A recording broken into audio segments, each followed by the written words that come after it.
If you're living in the UK with your dog and you're anything like me, then you love taking your dog across the channel to Europe.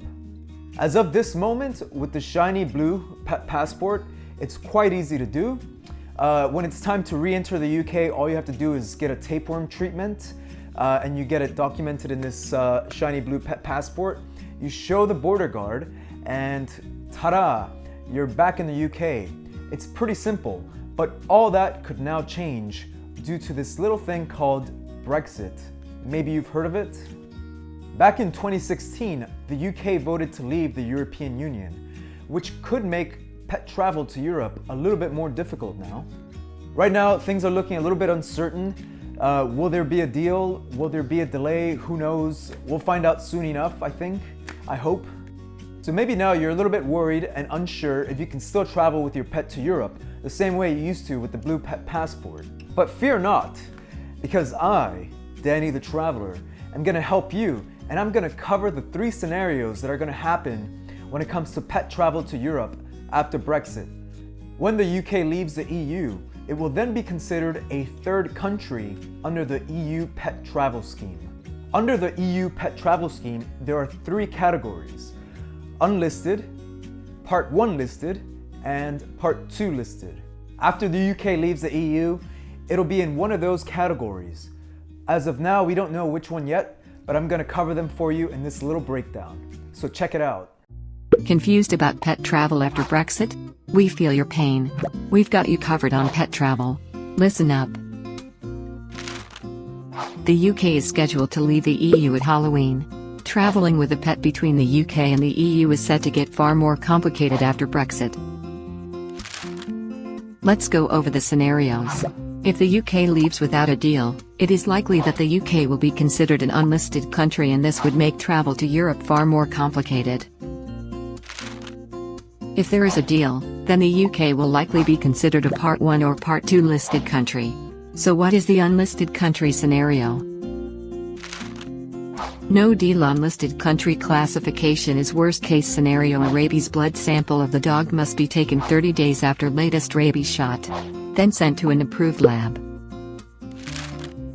Result must show minimum rabies antibody level of half an IU per milliliter.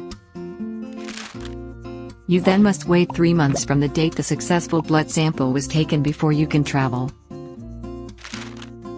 Must go to an official vet no more than 10 days before travel to get an animal health certificate with all necessary medical info.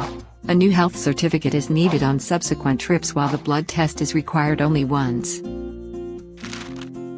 Must also prepare tapeworm treatment if going to tapeworm-free countries. Must enter countries through designated point of travel. Overall, at least 4 months of preparation and multiple vet visits, which could add up to be very costly. Part 1 listed, there would be no change for pet owners from what they currently need to do in terms of health preparations. This is the ideal scenario. Part 2 listed, a new document would be required, the EU health certificate, which would differ from the current EU pet passport. It would be valid for 10 days after the date of issue for entry into the EU, and for 4 months of onward travel within continental Europe. New health certificate needed for subsequent trips. Overall, much simpler than the unlisted scenario, but still requires a vet visit before each trip to Europe. A no-deal Brexit would also render the current UK pet passport null and void, in addition to making pet travel to Europe complicated. Make sure you are ready for any changes ahead and speak to your vet if you're planning on traveling to Europe anytime soon. So my voice sounded a little bit different there, didn't it? It must be that I'm adopting the British accent after 5 years of living here. About time, innit? Anyway, I don't know about you, but personally, I like how easy it is to travel between the UK and Europe with this shiny blue pet passport. And I'm hoping that a deal is reached between the UK and EU that'll allow us to take our best friends to Europe without having to wait, 4 months or something crazy like that just to be able to take them to France. So I would like it, ideally, for it to be in one of the 2 ideal scenarios, Part 1 listed or Part 2 listed, but we'll see. As a note, the aforementioned changes will also impact guide dogs and assistant dogs who still have to go undergo the same vaccination treatments and tapeworm treatments. But right now, from what I understand, it's a bit of a wait and see regarding routes of travel and entry points. So what about you? What do you think of this whole situation? Are you nervous about pet travel to Europe post-Brexit? Have you prepared for either of the scenarios? And if you have, let us know your thoughts in the comments. And if you like the video, give us a like. And if you like our content, please subscribe to our channel for more pet-friendly dog travel and bull terrier content.